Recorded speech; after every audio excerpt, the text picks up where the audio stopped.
Hello, and welcome to the Overly Animated Podcast, where we take animation seriously. We talk everything animation here, including She-Ra, which we'll be talking about today. I'm your host, Bonilla, and today I'm joined by Michelle Anderer. Hello. Beatriz Mourad. Hello. And Ali Martin. Hey. Today we are discussing the 6th episode of Season 2 of She-Ra and the Princesses of Power, now out on Netflix, titled Light Spinner. We have been discussing episode by episode all the pieces of Season 2, so if you want to catch up on previous discussion that we've had about episodes 1 through 5, as well as the season as a whole, you can look that up at overlyanimated.com. You can also subscribe to us on iTunes at overlyanimated.com/iTunes. You can find us on YouTube at youtube.com/overlyanimated. Wherever you listen to us, we always appreciate any ratings or reviews you want to leave us. But yeah, today we will be discussing Light Spinner. As a warning, we may be touching on the topics beyond this episode as well. So spoilers not just for this episode, but for the entire season of She-Ra. So you have that warning there. But yeah, we are going to talk about Light Spinner, get into the details, but we'll begin with general thoughts on what you guys thought of the episode. Michelle, let's go to you first. So what did you think upon watching Light Spinner? So much unresolved angst with Katra. Aww. Poor Katra! Like, the end of the episode is just so sad. And especially juxtaposed to, like, she's just, like, breaking down in the cell versus, like, well, Dora and her friends are gonna figure out the mystery to the sky constellations. It's great. Like, Katra always ends up on bottom somehow. It's, like, really sad. This was a great episode. I did not expect we were going to get Shadow Weaver's backstory at all, but we did. It was great, and it makes a lot of sense now. Like, you really get a sense of her personality even back then, and how it's kind of ruined her life, more or less. And we finally get, like, she admits to Katra all this stuff about, like, how she saw her growing up, and it's, like, really twisted and messed up, but, like, super interesting. So, I really enjoyed this episode. All right. Beatrice, how about you? Well, what did you think about the episode? I know that it's like poor Katra. I know that. But at the same time, I'm like, oh, but like when she sees Adora again, she's going to hate her. And that's going to be so great to watch. You know what I mean? Like the drama. Like, I know it's like, I get it. It's like poor Katra. I know this poor kitty. I just want to pet her, but she'd probably bite me. But also, like, she's gonna hate Adora after this, and I can't wait. Because it's gotta get worse before it gets better. It's gotta it has done real bad. I think, like, everyone's like, oh, this is the season where, like, Katra, like, really becomes a villain. No. Next season's when she's gonna really hit rock bottom. I'm saying it now. Okay, yeah, bold prediction. Although I think, like, the ending is already, like, the final shot of Katra is probably not rock bottom, like, yeah, it's setting up that we're gonna go more into that. It's like dirt bottom right now. Dirt bottom, yeah. Not rock. She's like the mantle. She hasn't gone through to the core yet. Yeah. Ali, what are your general thoughts here on the episode? I think, well, okay, the last 3 episodes for me this season were the most enjoyable, but I think for me personally, this one was the most enjoyable because I love lore, for lack of a better, well, backstories, obviously. But I also like that we got to see Glimmer's dad. That made me really emotional. Question. Okay, how many people actually realized that was Glimmer's dad? I did, because they mentioned his name in the first season. I think her mom mentioned his name. See, I don't remember that far into the season. Netflix was the one who pointed it out to me in the summary of the episode. Wow, that's a low blow by Netflix. Summary? Yeah, in the summary, spoiler. In the synopsis, they're like, you know, what was it? Netflix was like, oh, like, and Light Spinner trains Glimmer's dad, Micah, and I was like, okay, now I'm like, now I understand. Yeah, but yeah, they mentioned it. I think. The name sounded familiar to me. Well, I rewatched a part of the first half of season 1 before season 2 came out, and, like, there is a moment where, like, Adora asks, like, "Who's that?" It's like, that's King Micah. So it's like, okay. I want to know. I mean, I'm kind of annoyed we didn't get to see more of the backstory. At least, like, for him, but I'm assuming we might get more later. I don't know. But I really liked seeing how much Glimmer is like him in the, like, F the police, I want to do fun things and use magic. And also, I mean, Katra, the parallels between her and Lightspinner just made me really upset. But also, it's great because you see how terrible they both are. And you kind of love them more for it. I don't know. It was really enjoyable for me. I also like that we got to focus on the Horde and stuff like that. Like, instead of the whatever kingdom everybody else is in.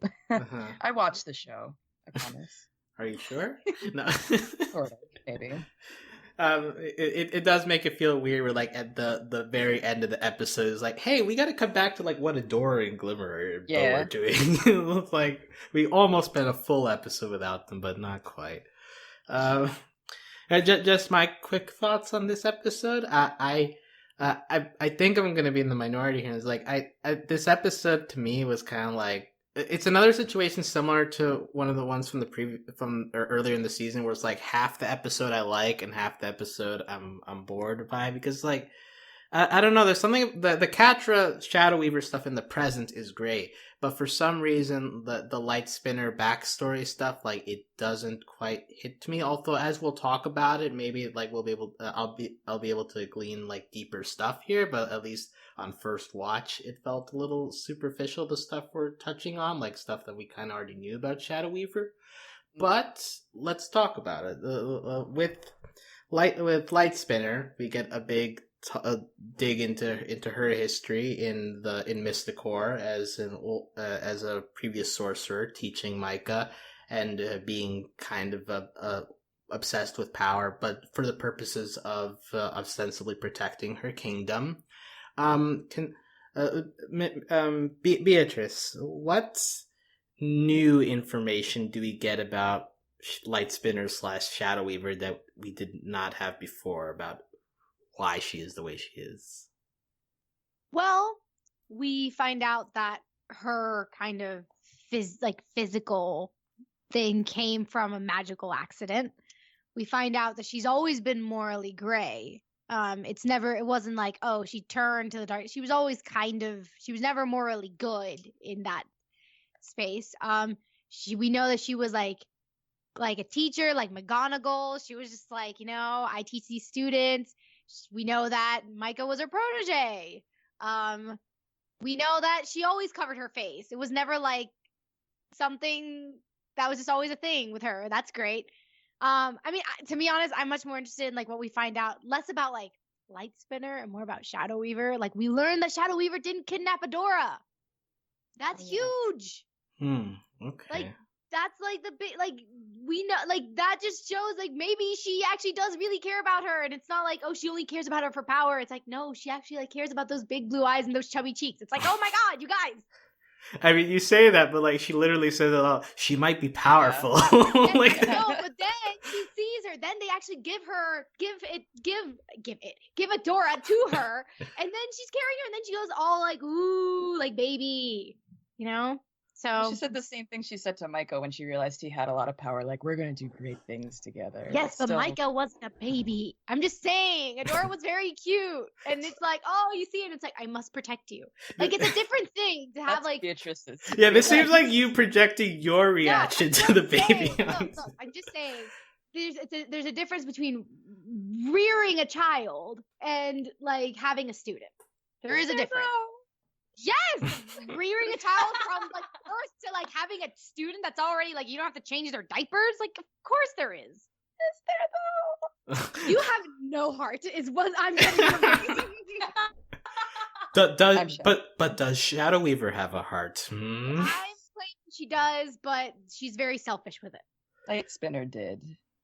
I don't think Light Spinner had a heart. I think Shadow Weaver had a heart. I think they both had a heart. She let Micah go though. Like, she like poofed that goat guy, but she didn't poof him. She let him go because she liked him the most. Did she like absorb their powers? I still want to know like how that works. I thought she just like crushed them, like just assembled their bodies in the cloud magic. Or maybe she like maybe she banished them to the Shadow Realm or something. Oh my god, maybe not Shadow. Maybe just like holds Shadow Realm. Maybe it's like a Flurkin from Captain Marvel, you know? It's just like this mass that's inside a cat. So it's not a cat. It's just her. And like, you know, they're just all still alive, just in this like mass of space and they're slowly going mad. Maybe that's what's happening. Michelle, how do you feel about Shadow Weaver having a heart? Or like, what do we learn about her emotional inner workings in this episode? She has emotions. I mean, what does having a heart mean exactly? Does she care? That she can love? I mean, probably, yeah. But that doesn't mean she cares and loves in a good way most of the time. I feel like that's the distinction, right? Yeah. Like she cares about Adora. She cares about Katra. Maybe Does she said like she wanted her to be better than she was herself, which I honestly feel like was genuine. But the thing with Shadow Weaver is like, no matter what she says, because she's done so much damage, like it like doesn't matter. It doesn't cancel that out. So, however, like she actually feels, yeah. It's like what moms who wanted to be like Broadway stars say to their. I know. So that's a child actor. Like, yes, I hate it. You could think what you're doing is right, but like the fact of the matter is like it's actually really twisted and not great, and obviously these children are suffering from it, so it doesn't really matter. I mean, it matters in that like it humanizes her character, but like in terms of the outcome, it doesn't really matter if she loved them or not, right? Because look at Katra. Like obviously like all that mothering didn't do her very much good in her life so far. Okay, but then why did we get the backstory if it didn't matter? Well, not that it That's what doesn't I mean. matter. Like it matters in terms of her characterization, but in terms of like forgiving her for her Oh actions, yeah, it no, doesn't. totally. Yeah, But I do think it does matter to like the plot. There's something's gonna happen, and I'm so excited. Well, now I mean, forgive me if I'm being cynical, but like I'm scared that the main plot thing that's dropped in this episode is the whole idea of the three moons aligning, and then we like get that like because that's the impulsor of her plan in the past, and now that's happening in the present. And I think also in the 7th episode we look at the moons also like getting close together. So like I'm a little scared that that's maybe the only meaningful thing that's gonna stick from this. That's gonna make me so sad. Like, what do you want to come continue forward from this episode, or have hopes for? Well, Micah for one, and then also the aftershock from Katra and like Adora. That's gonna mess up their relationship even more than it's more messed up. And then it's like with Shadow Weaver, I don't want it to just be like, okay, we used to tell her backstory just to drop this like lore about the stars. We could just like. I need Shadow. Like for me, it's like, look, if you're gonna dedicate most of an episode, which again we're limited episodes. We only have 52. Right. If you're going to dedicate an entire episode to this character, she's gotta have like a big role. I'm not saying like she's gonna be a protagonist, but she does have to have some sort of substantial role. Like we gotta get something like back from her. She dies. Well, I mean, will like, we care? I mean, we'll care because Katra will care. Like, I think the only reason Shadow Weaver makes sense as a plot thing in the story at this point is because she's like very much tied to Katra's arc in the overall story that extends season to season, right? So Katra's gonna have to get like past the whole Shadow Weaver thing to move on with her own life. And like Shadow Weaver's actually a pretty good cautionary tale for Katra. Yeah. If she reaches for certain kinds of powers, she could end up very much like Shadow Weaver. And Shadow Weaver states pretty bluntly that she sees a lot of herself in Katra, and that she thinks they're very similar. Katra has the chance to change that, but it's really up to her, and I don't think she's ready to not change it yet. So I feel like that's why Shadow Weaver still matters. So she's very tied to Katra, and since we care about Katra, we're gonna have to think about Shadow Weaver a little more next season. Right. I don't know, but I think we're underestimating Shadow Weaver's connection with Adora too. Yeah. Because then, like, that's the stinger of the entire season. Mm-hmm. So it's kind of like, yes, but my thing is like, okay, like, if Shadow Weaver were to die, like, I feel like that would. Kills her? Okay, I that's don't cool. know. No, I would say like if one of the two was gonna kill her, it was gonna be Ketra, I Yeah, think. probably. But if she was going to die, I feel like Ketra would come out better for it, but Adora might feel more pain from it. So like I like you know what I mean? Because they So it both has to you go know the opposite way. Like yeah maybe maybe. I don't know. I don't really see her coming out of this alive somehow. Like she's gonna try to use Adora's powers and then it's gonna backfire. Yeah, maybe. But I don't know how. But Why I does feel like Why whatever doesn't she happens go to after her- Glimmer? Not my Because daughter. Like Glimmer's so powerful. She's a princess. No, but oh my she God, Glimmer's gonna kill Shadow Weaver. Oh my god. So why but Michelle, she already tried grabbing Glimmer last season and she escaped. Oh yeah, I guess. But, like, she tried that with the door, and Dora escaped last season too. So she's gotta try equal opportunity. Go after Glimmer also. Wow. Glimmer's got some score to settle because she like hurt Glimmer real bad. Well, dude, So- she Uh-huh. doesn't even know about her dad, I'm sure. That's why I'm like, Yeah, what if, like What if Shadow Weaver killed him in the that's why I'm like Glimmer's gonna kill Oh. her. Oh. We know the show's already established that unlike like Bo's the moral compass and Glimmer's the one. Like Glimmer would if pushed to it, I think Or Glimmer would rash, do yeah. something more morally gray. You know, so it's like, all right, well, what if she finds out that Shadow Weaver killed her dad? I want that to happen so bad. Because then she'll like have a berserk moment. I don't know. I'm all about angst. Mr. Glimmer. Oh my God, yeah. what if the mom kills her? What if Queen Oh. Angela kills her? That would Wow. be What if they sick. both die? No, Lame. I want Everyone the- dies. no. If the mom please. kills her, everyone's gonna be fine with that. Like, oh yeah, good call. But if like Adora kills her or Glimmer kills her, they're gonna be so like shattered over the Yeah. fact that they murdered someone, and then they'll have like actual repercussions in the plot. So we Yeah. can't let the mom kill her. It's Has too anybody- easy. Has anyone died in She-Ra yet? I feel like it I hasn't think happened. like Dora's parents? abstractly. Well, I mean, Laura. on screen, on But- screen. Oh, on Mar- screen. Yeah, not on screen. No. Well, possibly maybe the magicians in this episode. Oh yeah. Oh, thank maybe. you. Yeah. Oh, We don't- yeah. oh, Maybe. oh, well, yeah, Goatman might have died? Question mark. Yeah. Okay, well, that's something. Maybe she'll get sucked into her own black hole. I don't know what this is. I don't like that. I think someone has to kill her and live with the horror of murder for the rest of their lives. She's gonna Okay, try to- Michelle likes the horror of murder. Good to Because you know. guys, every Disney movie is the villain being awful, and then they almost die, and then the hero's like, "Oh, let me help you up," and then they just fall and die anyway. So nobody right, out has of their own. no, out of yeah, their nobody own- has to deal fine. with murdering a bad person. She'll have a Zhao moment. I mean, I we mean, have to have that happen. I mean, it would make sense. I'm not saying that Adora's the one that's gonna kill Shadow Weaver, but it would make sense that Adora does kill somebody because Yeah. her whole thing is that she's scared of the power and she's worried that she's gonna mess it up. So Mhm. or at least like hurt someone real bad is what I feel like Adora is gonna go to. Like that's gonna cause Adora some more angst that we will be, and then she'll be scared to use the sword, and then that'll be a whole thing. Maybe that's too obvious. I don't know, but So I would really No, like that. Love that because yeah, like you're saying, then Katra be like, "Hooray, Shadow Weaver's dead. The burden is lifted. I can be super evil now." And now Adora's like, "I can't do anything because I killed someone, and I'm afraid it'll happen again."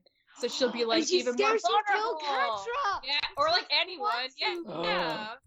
I would love that if She-Ra had to kill Shadow Weaver, and it ruined her for like Okay. a whole 10 episodes or something. Okay, but how would it sound like this? Like if would it be like in a like in a fit of rage or like some like would it be where when Adora kind of like loses control and goes to like the She-Ra version of like an Avatar state type of situation, or would it be like I don't she want had that. to, or would it has to be like she has to decide like consciously, Yeah. I have to kill you. Just as a side. Mm. Yeah, like the world can't safely live with you around, and I need to do this because it's my responsibility to keep the world safe.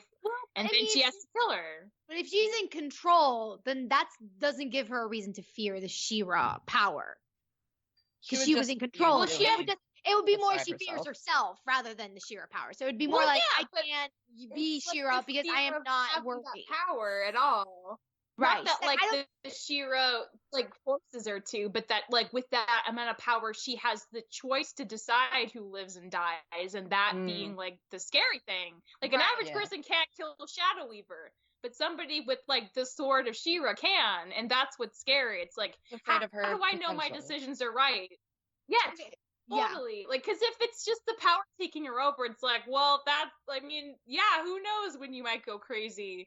But if she makes the choice consciously, I feel like that's, like, way spookier. That is more interesting because often we see like people like lose control over power and then that's how they fear it. But then that would be a really interesting take would be like instead of fearing it's more she fears herself and she doesn't think she is worthy of handling the power because she thinks she's corrupted.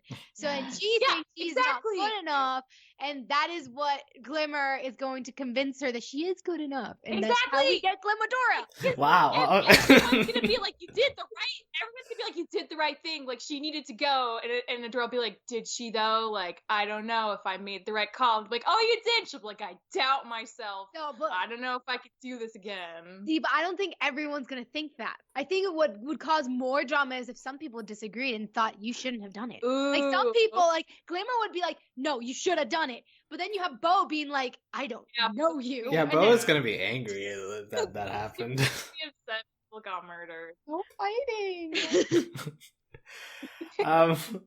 Well, that was a good 10 minutes of discussion on how Shadow Weaver will die. She died. It's gonna happen. It's canon now. Sorry, Shadow. But speaking of like the idea of someone getting overtaken by the power, like the also like the whole setup of this episode is that she wants to siphon off power, and that's her idea of protecting the kingdom. But in the process, she gets overrun by it, and we get to see the conversion of her from Light Spinner to Shadow Weaver. Yeah. So I'm just throwing that out as like that could also be a parallel that could be used later on with someone or something else. So. Yeah. Wait, can you explain that a little more? Well, like the idea of like perhaps She-Ra like feeling like she's getting like overrun by the power, like she goes into like a super mode where she like loses control, and it'll be kind of similar to like how Shadow Weaver like kind of lost control by like letting the extra power like take her over and do its thing, and like to the point where like she begins like damaging people and throwing them away and stuff. So I can see that as a nightmare. That doesn't like. I mean, if Adora has the choice to kill Shadow Weaver in the end, if this is actually happening, like she would go berserk first, then come out of it, and then be like, "Oh yeah, I have to kill you anyway, whatever." Then I would love that. Yeah. And Shadow Weaver is working in this episode with Micah, but did you guys have any thoughts on Kid Micah in terms of like how he functions in this episode? He's great. He's Glimmer. He's so cute. Precious. He's and so excited. Yeah. He's a dead boy that must be protected. Yeah, so like I guess like the height of this episode is when Shadow Weaver is going out of control, and like she makes Micah come close to her. All she does is just touch his cheek before she teleports away. So I think you guys mentioned in the middle of that like there's maybe a chance we go back to that, and it's like Micah getting or having a second encounter with Shadow Weaver. I do see there's some good potential in that. I really hope there is. I mean, at least in the war, like later down the line. Mm-hmm. And it's also like I think that there's also like parallel here between like how Micah reacts to Shadow Weaver stuff and how Adora reacted to like figuring out that the Horde was bad too. Like Micah is like fine like helping out Light Spinner throughout most of this episode, but once he figures out it's like dark magic they're working with, then he like runs away. It's like no, I can't do this, and he runs off. And like Adora kind of had to do the same thing, where like she realized that the Shadow Weaver was making her do and the Horde stuff was bad, and she had to run away, and then that brings the ire of Shadow Weaver upon them. So Micah and Adora have other things to explore, I think, in terms of they're better at handling manipulation than Katra is. Mm-hmm. Yeah, I still am not over the fact that Katra's like, oh, you all are so easily manipulated, and I'm just like, girl. She She got Yeah. really Helio. Is you blind? Have you looked in the mirror? Yeah, I guess we can talk a little bit about Katra. We've already talked a lot about that, the final scene where it's like her and Shadow Weaver and like her seeking approval, but like the build up to that is that in the present, Katra is trying. It has been told that Shadow Weaver needs to be sent to Beast Island, and she is getting the sensation that she's being pushed out and not trusted. Your brief Hordak and Trapta moment here is that Trapta shows up in the middle of the conversation, It's gonna be a ship.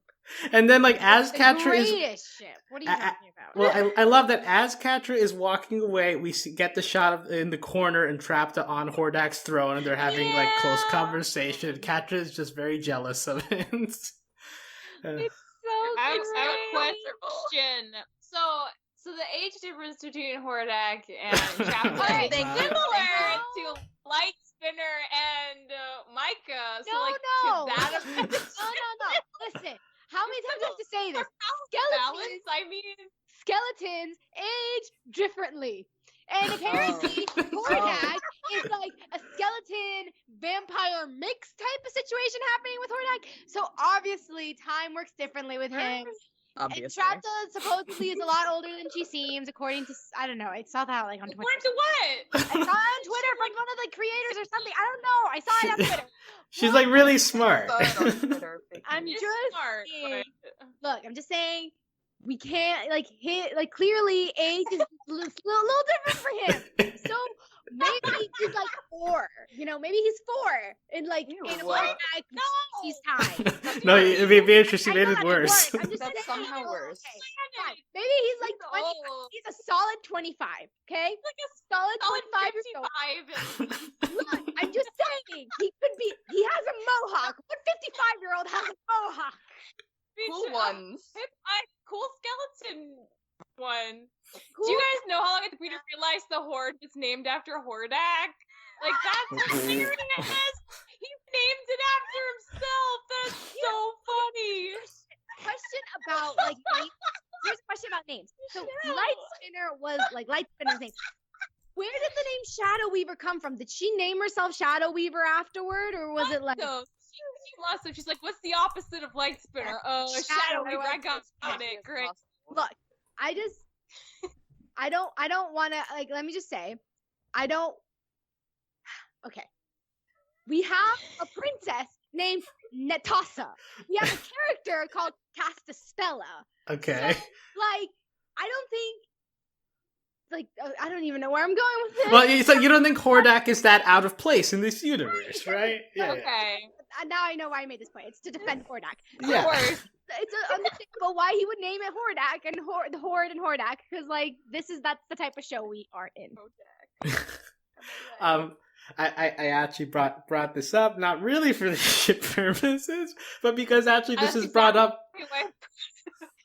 Maybe deep down that was my motivation, but also in that final moment with Shadow Weaver, Shadow Weaver is saying you're being pushed out, and Katra specifically points out Entrapta understands the tech stuff more than I can. It's Katra feels that she's being pushed out by Entrapta, which I find very interesting. It's at a point where now she feels that somehow Entrapta has jumped her in the line of command, which is something that I wouldn't have predicted even at the end of last season. But it's quite a turn that this season accomplished. Yeah, I mean, I think what that reaction really highlights is just how badly Katra needs to talk to someone. She needs to seek help, because what that tells me is she is now seeing Katra as she once saw Dora, which is, oh, now I'm second best. Now I'm downing myself. Now she's back into this cycle where she's just constantly thinking she's not good enough, and that someone is outdoing her, and she feels inferior because of that.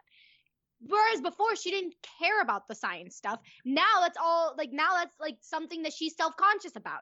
So for me, it's okay, this tells me where she is mentally. She still is not in a place where she can have a healthy relationship with anybody at the moment.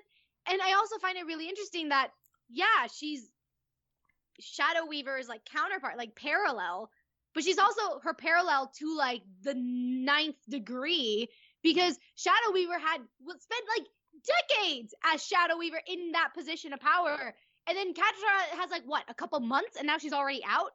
So it's like she's going through what that worries me is that she's going through the Shadow Weaver character arc in a much more extreme condensed time scale. So it's kind of like, oh God, Katra, like what is about to happen to you? Go down.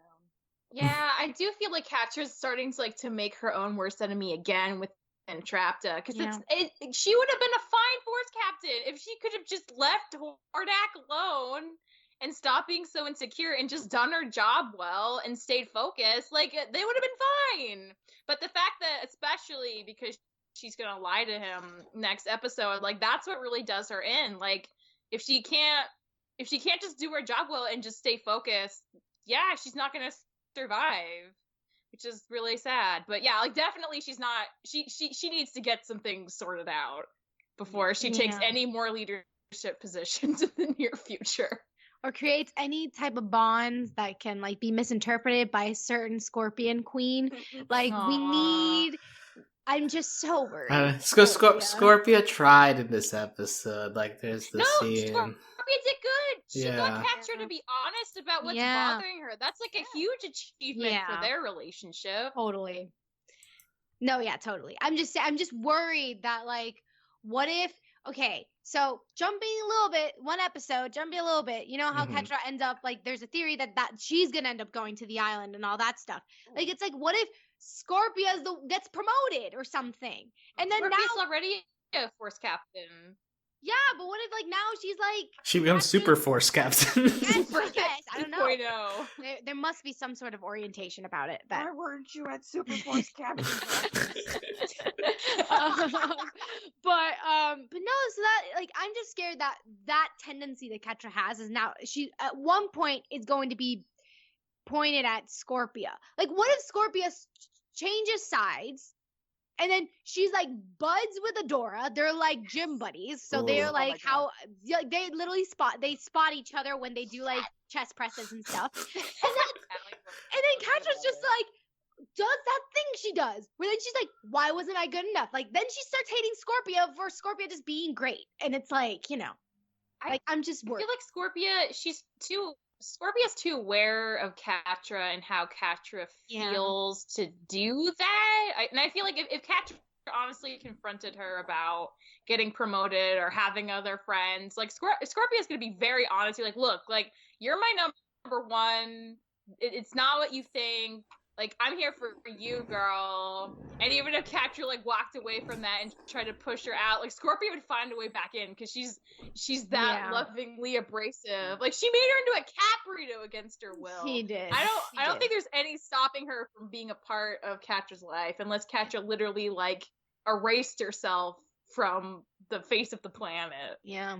I mean, I guess maybe that's the difference between like Scorpia and every other character on the show. Yeah, that totally. she actually like Katra's her number one, whereas with everybody else, Katra's never the number one, which is why Scorpia is Scorpia. Anyway, the line that Katra's not even the number one to herself. Like that's why she's superior. So she needs Scorpia to root for her because she won't even root for herself.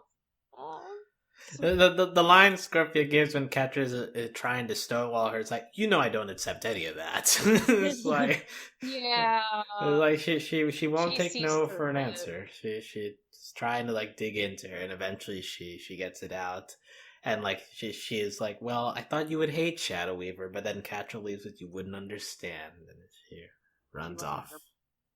Yeah, and that's why, like that scene, that ending with her and Shadow Weaver, like that's gonna devastate her. Like that, she's not going back. Like this is why like I like kind of jumped to Katra doorship because there's just so much baggage there, and it's not even like they themselves sometimes it's not even them purposely like doing it to each other. It's just there's so much that's being pitted against them. I'm just like, I don't see how they can make amends, have time to not only make amends but also establish a romantic relationship, because there's just no way, like that scene, that like basically your mother going like, you're not good enough, and disappearing. And the moment she finds out that she left for Adora, like, oh man. Yeah, that is gonna mess things up. Yeah. Not even like romantic wise, just Just everything. in general, In it's just gonna general. mess any kind of like potential like Anything. relationship. I hate using the word relationship because it's so loaded, the term, but it's like that's Yeah. what in any shape or form. Yeah. Like it's gonna be bad. Yeah, the Katra angst is just so much in this episode. So good. Well, Oh my God. it's so good that I'm trying to think of like what other stuff there's to talk about, which I'm kind of like running out of already because. We already got to the important stuff first. That's not good. Yeah, Well, I we mean, could talk about the stars. yeah. So I mean, Stars. if we want to touch on that, like the very during the story, it's like the stars are aligning, and that makes our magic stronger. So we have to do it today. And now in the present, we get shots of the stars like beginning to come into alignment again, and then we have Adora, Glimmer, and Bo getting their message cleared up because for some reason Bo also knows that the 3 moons in alignment make transmissions stronger. I'm not sure where that knowledge comes from, Well, but just because it makes magic stronger in general. yeah, I guess. Yeah, I mean, Yeah. it's been established that the moonstone in Bright Moon, like gets stronger from the moons, like that like they give it more strength. So I Yes. don't think so. It kind of makes sense. Sure. Possibly? Ish. Kind of. Ish. Yeah, but and so they get that the message of Serenia, Portal, Mara, and Glimmer says, well, it has to do with Mara, can't be good, and the episode ends there. And episode 7, we'll talk a little bit more about that, but I guess just in general, this episode is also like beginning to set up some kind of like yeah, like some kind of like big day that will be taken advantage of by Shadow Weaver in the future, just like she did when she was Light Spinner in the past. Do you think there's like a third mode she can convert to? Like, if she went from Light Spinner to Shadow Weaver, now can she go from Shadow Weaver to something darker? Dark Braider. Yes, the final form. Braider. Dark Braider. I was going full like gray Jedi. I was like, oh, it'll be like Light Weaver or something. Like she'll take the light and the dark and mix them together. Black hole creator. I have no idea. Well, Do you think? Okay, but do you think this is gonna be the final? Like, this is that day gonna be the big one? Like the finale of the show type? ending? No. Or is that gonna be like the mid-season finale? Well, Mid-show finale. yeah, I think that makes a little bit more sense. Like if we're like looking ahead to what season quote 3 is, I think because we know that it ends with Shadow Weaver like hovering over Adora, so there has to be some situation where Shadow Weaver is gonna use Adora / She-Ra for something, and the stars could easily play into that, and it just feels like a very easy setup for something major to happen, like using this constellation setup for the future. Yeah. If anything, it would be a mid-series, I guess. Probably like mid, like quarter mid. a quarter mid or a mid-quarter mid. Well, I don't even know what season 3, like, is season 2 split in 2? I still don't understand. Yes. Yes. Okay. This is just the first half. So then by the end of season 2, we would have what, like 20-something episodes? So that's like 30-something more to go. So maybe mid-series finale, something to that effect. Right, so the end of whatever the next batch the aftermath of that whole situation. I don't want it to just end there. There's so much more to get into once that happens. Yeah. I just want to know, like, is this like thing gonna be wrapped up with the next batch of episodes? This thing meaning the moon. I think it needs to. With the moons coming together, and then if we're assuming the Shadow Weaver is gonna try and take advantage of something, then it's gonna be like this kind of arc with the Shadow Weaver. Mm. Yeah, that definitely. Yeah, because I again, like going back to the beginning of our discussion, I think that the reason for Light Spinner as an episode existing is to make us like have a closer connection to Shadow Weaver when she ends up doing something big. Yeah. Did we ever find out how Micah dies? Not yet, but Not I yet. want to assume that she just killed in him. a battle. Yeah, like In a I think battle, you said? Okay. yeah, Queen Angela says something to that effect, like the Horde killed him or something. So, so there's potential for us to watch Micah fall Die? to Jesus. yeah, That would be yeah. dark. Yeah. I want it. I really, really want Shadow Weaver to be the one to kill him, so that Hordak isn't the one who kills him. And then So Glimmer that- would freak out. Yeah. Yo, what if Shadow Weaver killed Hordak? Why What if would she you did that? Did say I mean- that? I mean, Oh my that- god, what if she does though? She's pretty powerful right now with the What moons if and all. Entrapta Yeah. kills? Are you saying Yeah, I would Yeah. accept Entrapta killing Hordak. I would accept Entrapta killing him. But are you saying that Hordak is like the Snoke of this situation? And then sure. Shadow Weaver is like They have very I similar mean, faces. or something? Yes, that's what I'm saying. I see. Maybe. Well, that throws quite a wrench. Just the idea of like Hordak dying mid series. But also speaking of Hordak, like we do get in this flashback that the reason that Shadow Weaver is looking at this is that the Horde was already in motion and had already defeated the princesses. So, like, do we have an idea of like how long ago this flashback is taking place? That the Horde was already here and already like taking over stuff. Maybe. There's a lot of time jumps in the flashbacks too. Yeah. Because if Fedora was at the end, that means Glimmer was probably born around the same time. And Micah yeah, was yeah. older. Who the hell knows?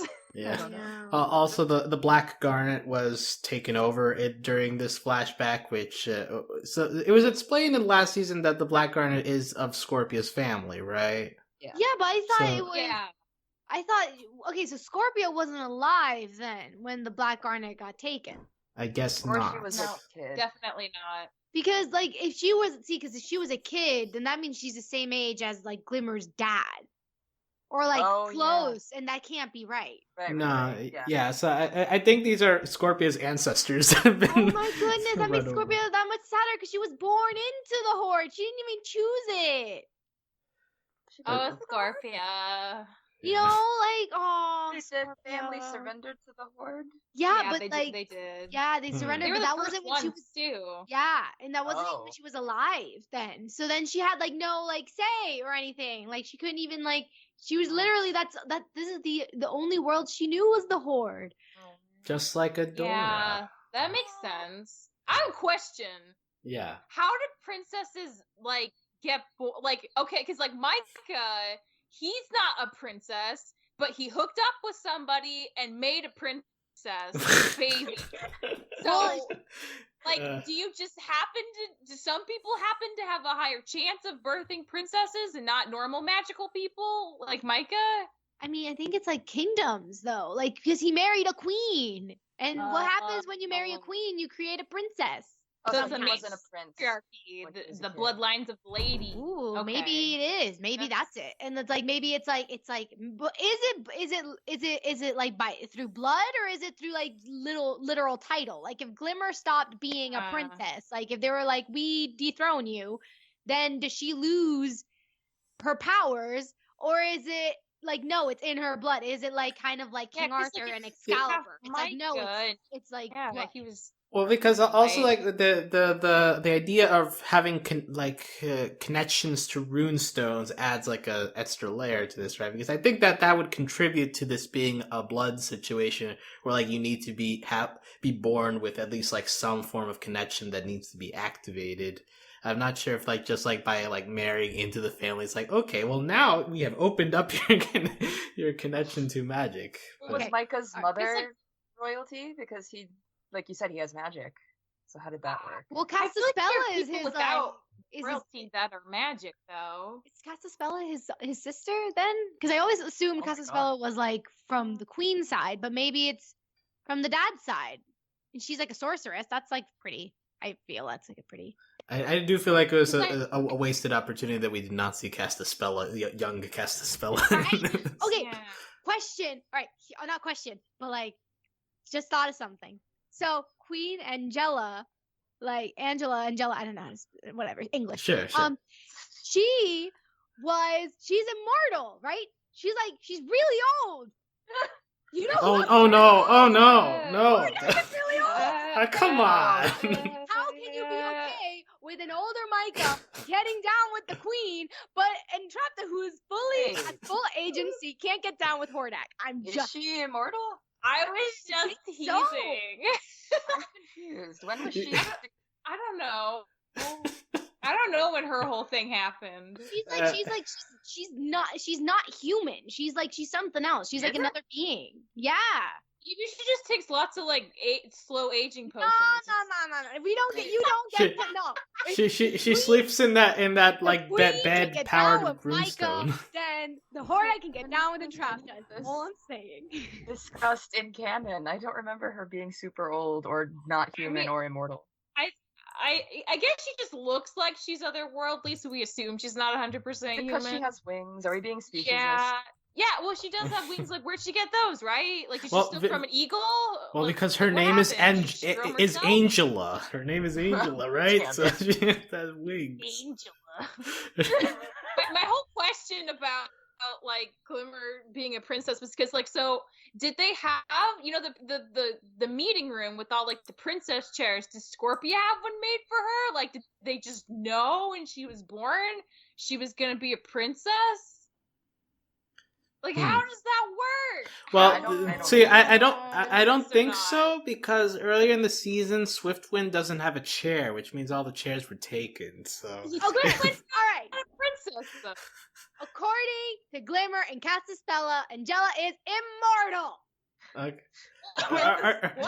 Are you getting this from the Wikia? Because is she like the kind of immortal where like the power of the stone keeps her going? Like, if that got smashed, would she immediately turn to bone dust or something? Maybe she is connected to like the stone. Maybe like, because you know Glimmer is super connected to the stone, so it would make sense that maybe Angela is like the protector of the stone, and that's what keeps her alive. Leaves that freaking palace. Yeah, she can't afford to leave the palace, or she'll turn to bone. That's true. All I'm saying is, Angela.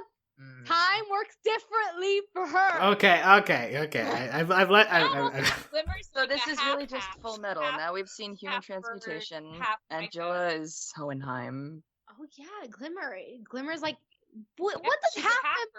Yeah, but what does half immortal mean? That still means mortal, though. It means godchild, something like that. She means she can die. She's like Hercules, right? Yeah. So she can be killed, but but it's harder to kill her. Maybe. Okay, I guess.